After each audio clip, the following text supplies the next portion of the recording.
श्री ब्रह्म पुराण तपस्थित इंद्रतीत और वृषाकपि एवं अव्यक्तीत की महिमा।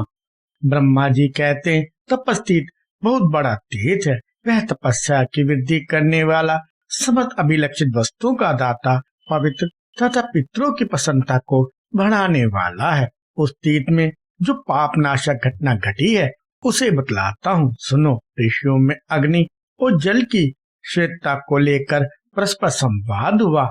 एक पक्ष कहता था जल श्रेष्ठ और दूसरा पक्ष के लोग अग्नि की श्रेष्ठता का प्रतिपादन करते थे। अग्नि की श्रेष्ठता बतलाने वाले अपनी युक्ति इस प्रकार उपस्थित करते थे। अग्नि के बिना जीवन कहाँ रह सकता है, क्योंकि अग्नि ही जीव रूप है। आत्मा और भविष्य भी वही है। अग्नि से ही समस्त जगत की उत्पत्ति होती है। अग्नि ने समस्त विश्व का धारण कर रखा है।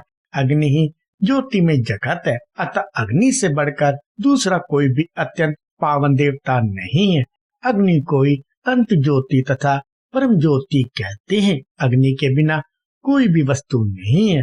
यह त्रिलोक की अग्नि का धाम है, इसलिए पांचों भूतों में अग्नि से श्रेष्ठ दूसरा कोई नहीं है।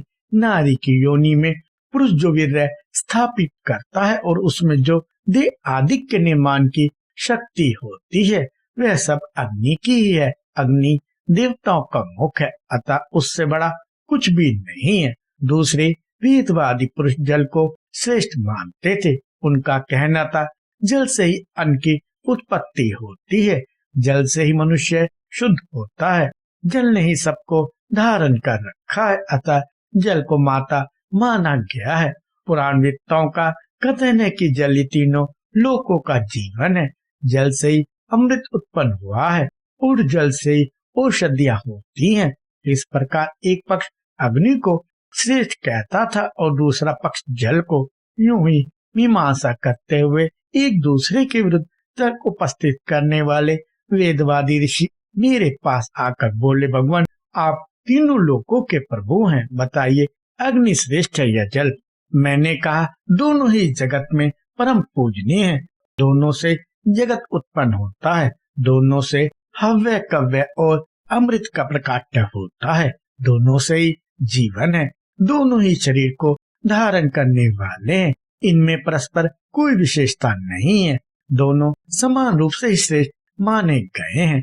मेरे कथन से यह बात सिद्ध हुई कि दोनों ही श्रेष्ठ है, कोई एक नहीं। परंतु वे ऋषि ऐसा ही मानते थे कि इन दोनों में से एक ही श्रेष्ठ है, अतः उन्हें मेरी बातों से संतोष नहीं हुआ। तब वे क्षीर सागर में शयन करने वाले शंख चक्र गदाधारी भगवान विष्णु के पास गए और नाना प्रकार के स्रोतों से उनकी स्तुति करने लगे। ऋषि बोले, जो भविष्य में होने वाला है, जो जन्म ले चुका है तथा जो अभी गुहा गर्भ में प्रविष्ट हुआ है, उस संपूर्ण भुवन को जो सदा अपनी ज्ञान दृष्टि में रखते हैं, यह चित विचित्र रूपों वाली समस्त त्रिलोक की अंत में जिनके भीतर लीन होती है, जिन्हें महर्षिगण अक्षर सनातन अप्रिमेय और वेद विद्या बतलाते हैं, जिनकी शरण में गए हुए प्राणी अपने अभिष्ट पदार्थ को प्राप्त कर लेते हैं, उन परमात्म वस्तु रूप परमेश्वर की हम शरण लेते हैं। जगन निवास महाभूत में जगत में जो भूत सबसे प्रधान और श्री विष्णु का स्वरूप है, जिसे योगी भी नहीं जान पाते, उसी का प्रतिपादन करने के लिए महर्षिगण यहाँ आए हुए हैं। आप यहाँ सत्य को प्रकट कर दे। जगदीश्वर आप संपूर्ण देहधारियों के अंतर आत्मा है, आप ही सब कुछ है, आप में ही यह संपूर्ण जगत स्थित है। तथापि कितने आश्चर्य की बात है कि प्रकृति से प्रभावित होने के कारण कोई कहीं भी आपकी सत्ता का अनुभव नहीं करते। वास्तव में आप बाहर और भीतर सब और विद्यमान है। संपूर्ण विश्व के रूप में आप ही सब और उपलब्ध हो रहे हैं। ऋषियों के इस प्रकार स्तुति करने पर जगत जननी देवी वाक आकाशवाणी ने कहा, तुम लोग तपस्या भक्ति और नियम के साथ दोनों की आराधना करो। जिसकी आराधना से पहले सिद्धि प्राप्त हो वह भूत सबसे श्रेष्ठ माना जाएगा।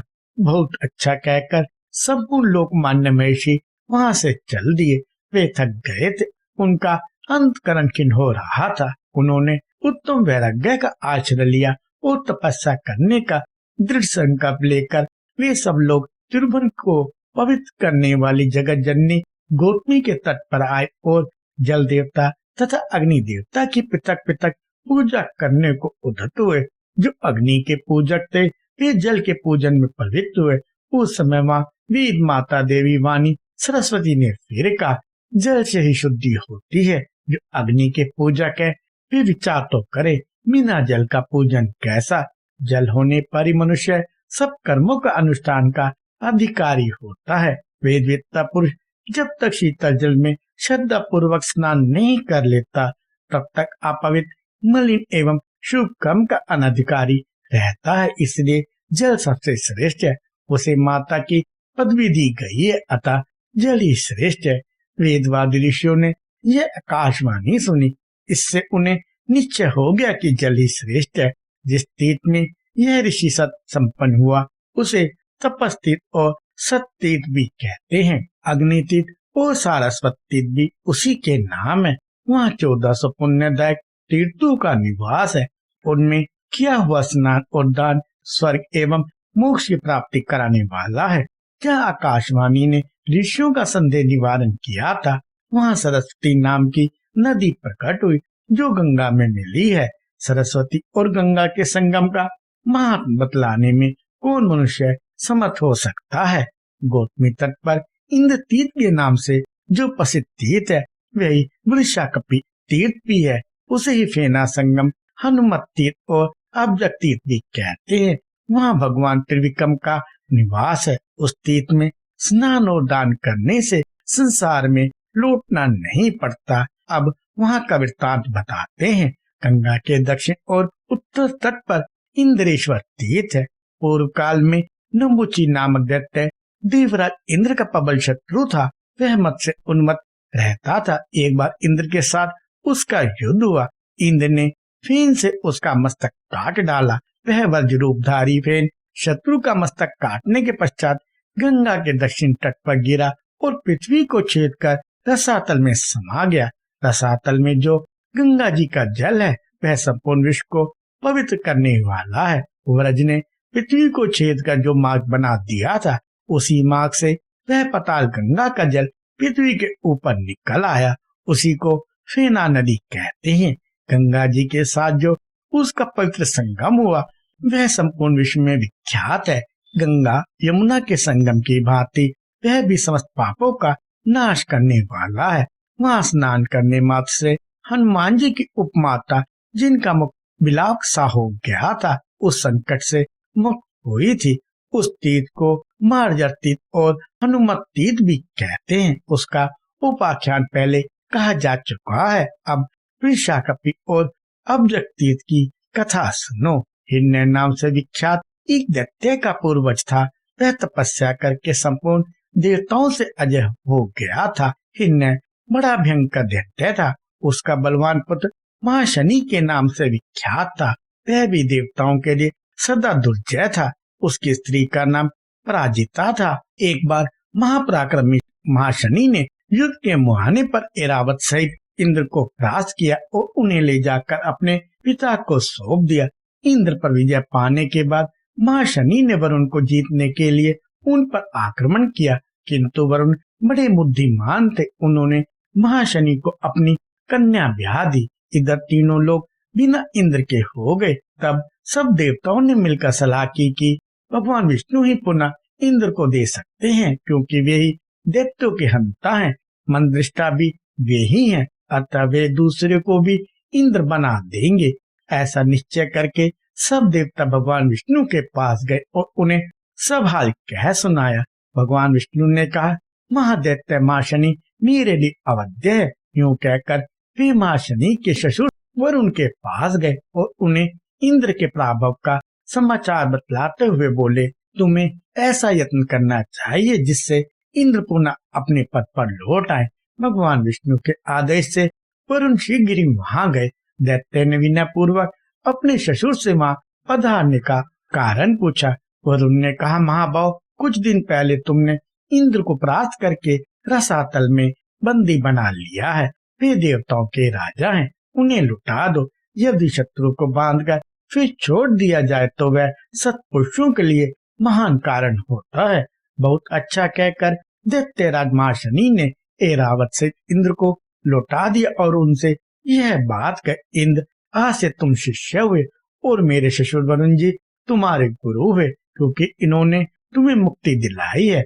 अब तुम वरुण के प्रति स्वामी भाव रखकर स्वयं भृत्य का सा बर्ताव करना, नहीं तो फिर तुम्हें बांधकर रसातल के कारागृह में डाल दूंगा। इस प्रकार इंद्र को फटकार कर उसने बारंबार हंसते हुए कहा, जाओ जाओ, वरुण जी को सदा आदर करना। इंद्र अपने घर आए। वे अपमानपूर्ण लज्जा से काले पड़ गए थे। उन्होंने शत्रु द्वारा तिरस्कृत होने की सारी बात इंद्राणी को कह सुनाई और पूछा, सुमुखी, शत्रु ने मुझसे इस तरह कठोर बातें कही और मेरे साथ ऐसा अनुचित बर्ताव किया, इससे मेरे हृदय में आग लग रही है। तुम ही बताओ कैसे अपने हृदय को शीतल करो। इंद्राणी ने कहा, बलसूदन, मैं दानवों की उत्पत्ति, पराजय, माया, वरदान तथा मृत्यु सब जानती हूँ। महाशनि को तपस्या से ही यह शक्ति प्राप्त हुई है। तपस्या से कुछ भी असाध्य नहीं है। यज्ञ कर्म से कोई बात असंभव नहीं है। जगन्नाथ भगवान विष्णु तथा विश्वनाथ शिव की भक्ति से कोई भी कार्य ऐसा नहीं है जो सिद्ध ना हो सके। प्राणनाथ, मैंने और भी एक सुंदर बात सुन रखी है। कारण कि स्त्रियां ही स्त्रियों के स्वभाव को जानती हैं, पर वो भूमि तथा जल की अधिष्ठात्री देवियों के द्वारा कोई भी कार्य असाध्य नहीं है। तपस्या अथवा यज्ञ आदि उन्हीं दोनों के सहयोग से होते हैं। उनमें भी जो तीर्थ भूमि हो वहीं आप चले। उस स्थान पर भगवान विष्णु तथा शिव की पूजा करके संपूर्ण अभिष्ट वस्तुएं प्राप्त कर लेंगे। मैंने यह भी सुना है कि जो स्त्रियां पतिव्रता हैं वे ही सब कुछ जानती हैं। उन्होंने ही चराचर जगत को धारण कर रखा है। पृथ्वी पर सबसे सारभूत स्थान है दंडक वन। वहाँ जगत जननी गंगा बहती है। वहीं चलकर आप दीन दुखियों की पीड़ा दूर करने वाले जगदीश्वर श्री विष्णु अथवा शिव की आराधना करें। दुख के समुद्र में डूबने वाले अनाथ मनुष्यों को श्री शिव तथा श्री विष्णु अथवा गंगा के सिवाय दूसरा कोई कहीं भी शरण देने वाला नहीं है। अतः एकाग्रचित्त होकर पूर्ण प्रयत्न करके आप इनको संतुष्ट करें। मेरे साथ रहकर भक्ति, श्रोत तथा तपस्या के द्वारा इनकी आराधना करें। तत्पश्चात भगवान शिव और विष्णु के प्रसाद से आप कल्याण के भागी होंगे। बिना जाने किया वह कर्म कर्मनिष्ठ पुरुष को एक गुना फल देता है। उसके विधि विधान और तत्व को अच्छी प्रकार जानकर करने से 100 गुना फल मिलता है और पत्नी के साथ उसका अनुष्ठान करने से वही कर्म अनंत फल देने वाला होता है। गृहस्थ पुरुष के सब कार्यों में यहाँ पत्नी ही सहायता करने वाली है। उसके सहयोग बिना छोटे से छोटे कार्य भी सिद्ध नहीं होते। नाथ, पुरुष अकेले जो कर्म करता है उसका आधा फल ही उसे मिलता है, किंतु पत्नी के साथ जो कर्म किया जाता है उसका पूरा फल पुरुष को प्राप्त होता है। सुना जाता है दंडकारण्य में सरिताओं में श्रेष्ठ गौतमी गंगा बहती है। ये समस्त पापों का नाश करने वाली तथा संपूर्ण अभिलक्षित वस्तुओं को देने वाली है। अतः मेरे साथ वहाँ चलिए और मान फलदायक पुण्य कर्म का अनुष्ठान कीजिए। इससे आप संग्राम में अपने शत्रु का संहार करके महान सुख के भागी होंगे। अच्छा, ऐसा ही करूँगा। यूं कहकर अपने गुरु बृहस्पति और पत्नी शची को साथ ले इंद्र जगत जननी गौतमी के तट पर गए। दंडकारण्य के भीतर उनकी पावन धारा का दर्शन करके इंद्र को बड़ी प्रसन्नता हुई। उन्होंने देवादिदेव शिव की प्रसन्नता के लिए तपस्या करने का विचार किया। पहले गंगा में स्नान करके उन्होंने हाथ जोड़कर प्रणाम किया तथा एकमात्र भगवान शिव के शरण होकर उनका स्तवन आरंभ किया। इंद्र बोले, जो अपनी माया से संपूर्ण चराचर जगत की सृष्टि, रक्षा और संहार करते हैं किंतु उसमें आसक्त नहीं होते, जो एक स्वतंत्र तथा अद्वैत चिदानंद स्वरूप है, वे पिनाकधारी भगवान शंकर हम पर प्रसन्न हो। वेदांत के रहस्यों को भली भांति जानने वाले सनकादि मुनि भी जिनके तत्व को ठीक ठीक नहीं जानते, वे संपूर्ण अभिष्ट वस्तुओं के दाता, अंधकासुर विनाशक पार्वती पति भगवान शिव हम पर प्रसन्न हो। जब पाप, दरिद्रता, लोभ, याचना, मोह और विपत्ति आदि अनंत सांसारिक दुख प्रकट हुए, उनका प्रभाव फैलने लगा और उनसे सबको जगत व्याप्त हो गया, तब यह सब अवस्था देखकर देवेश्वर महादेव जी बड़े चकित हुए और देवी पार्वती से बोले, लोकेश्वरी, यह संपूर्ण जगत नष्ट होना चाहता है, तुम इसकी रक्षा करो। लोकमाता उमा, तुम सबको शरण देने वाली, उत्तम ऐश्वर्य से युक्त, परम कल्याणमयी तथा संपूर्ण जगत की प्रतिष्ठा हो।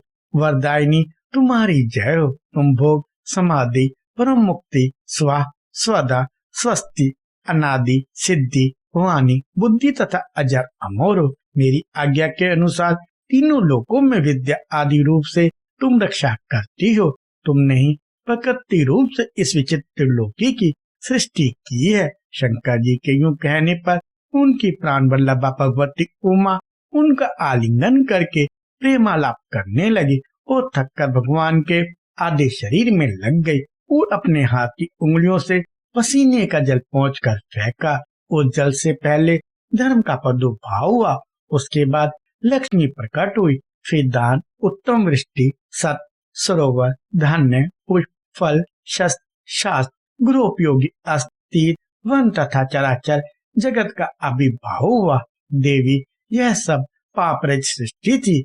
भगवती उमा, तुम्हारे प्रभाव से संसार में प्रचुर सुख की वृद्धि हुई। सदा सब और मंगलमय कृत्य शोभा पाने लगे।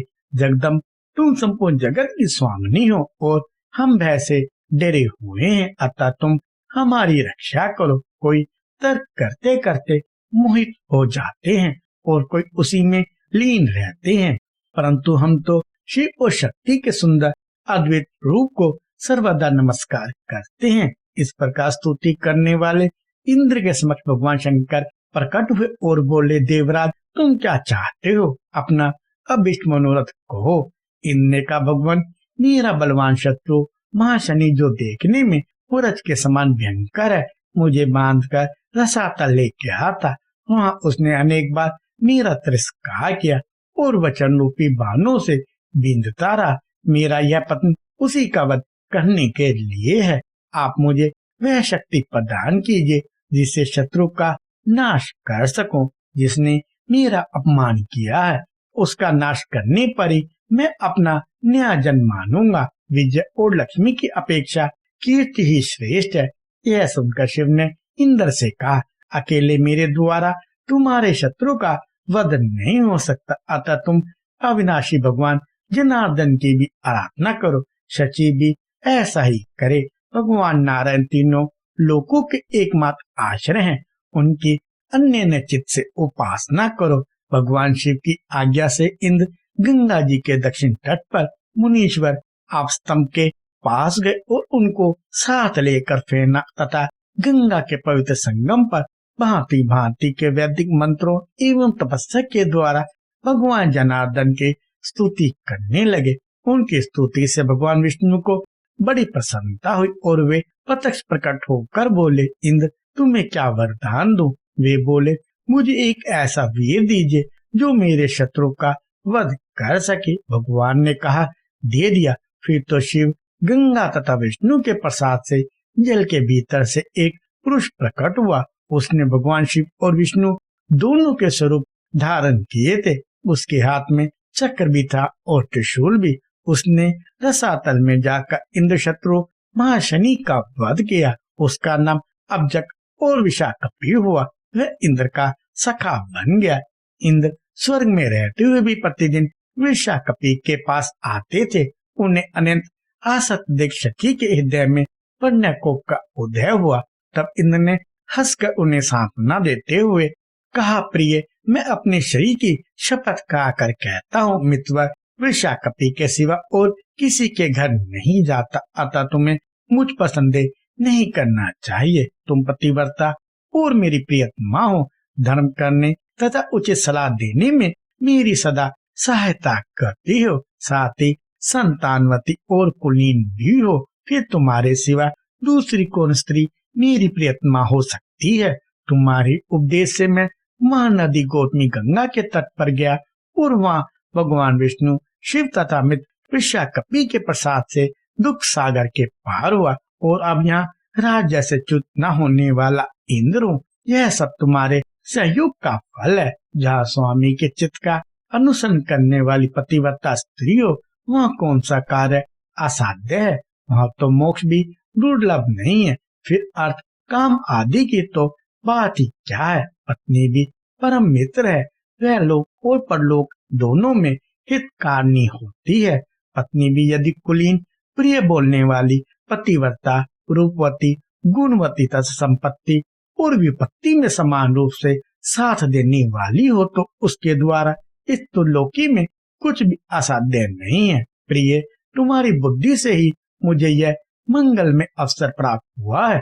अब तो तुम जो कहो वही मुझे करना है और कुछ नहीं। परलोक और धर्म के लिए उत्तम पुत्र के समान कोई सहायक नहीं है। संकट में पड़े हुए पुरुष के लिए स्त्री के समान दूसरी कोई औषधि नहीं है। निशेष पद की प्राप्ति तथा पाप से मुक्ति कराने के लिए गंगा के समान कोई नदी नहीं है। धर्म, अर्थ, काम और मोक्ष सिद्धि तथा पाप से छुटकारा पाने के लिए श्री शिव और श्री कृष्ण के एक ज्ञान से बढ़कर दूसरा कोई साधन नहीं है। पतिव्रते, तुम्हारी बुद्धि से तथा श्री शिव, श्री विष्णु और गंगा के प्रसाद से मुझे यह सब अभिष्ट वस्तु प्राप्त हुई है। मैं समझता हूँ मेरे मित्र के बल से अब यह इंद्रपद स्थिर रहेगा। तीर्थों में गौतमी गंगा और देवताओं में भगवान विष्णु और शिव श्रेष्ठ है। इन्हीं की कृपा से मुझे सब मनोवांछित वस्तुएं प्राप्त हुई हैं। यह त्रिलोक विख्यात तीर्थ मेरी प्रसन्नता को बढ़ाने वाला है। अतः मैं क्रमशः संपूर्ण देवताओं से यह प्रार्थना करता हूँ, महर्षिगण, गंगा, विष्णु तथा शिव भी मेरी प्रार्थना का अनुमोदन करें। देवताओं, गंगा के दोनों तटों पर एक और इंद्रेश्वर तीर्थ है और दूसरी ओर अब्जक तीर्थ। इंद्रेश्वर में भगवान शिव रहते हैं और अब्जक में साक्षात भगवान विष्णु।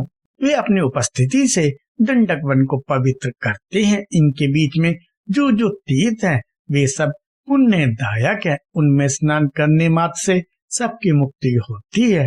पापी पाप से मुक्त होते हैं और धर्मात्मा पुरुष अपनी 5 पीढ़ियों के पितरों सहित परम मोक्ष के भागी होते हैं। यहाँ आकर जो लोग याचकों को तिल भर भी दान करते हैं, वह दान दाताओं के लिए अक्षय होता है तथा मनोवांछित भोग और मोक्ष प्रदान करता है। यहाँ भगवान श्री विष्णु और शिव के उपाख्यान को जानकर स्नान करने से मुक्ति प्राप्त होती है। यह उपाख्यान धन, यश, आयु, आरोग्य और पुण्य की वृद्धि करने वाला है। जो लोग इस तीर्थ के महात्म को सुनते और पढ़ते हैं, वे पुण्य के भागी होते हैं। उन्हें यही इस जीवन में भगवान विष्णु और शिव की स्मृति प्राप्त होती है, जो समस्त पाप राशि का संहार करने वाली है तथा जिसके लिए जितेंद्रिय एवं मनोजय मुनि भी प्रार्थना करते रहते हैं। इंद्र के इस कथन का अनुमोदन करते हुए देवताओं और ऋषियों ने कहा, ऐसा ही होगा। कृपया लाइक, शेयर और सब्सक्राइब करें।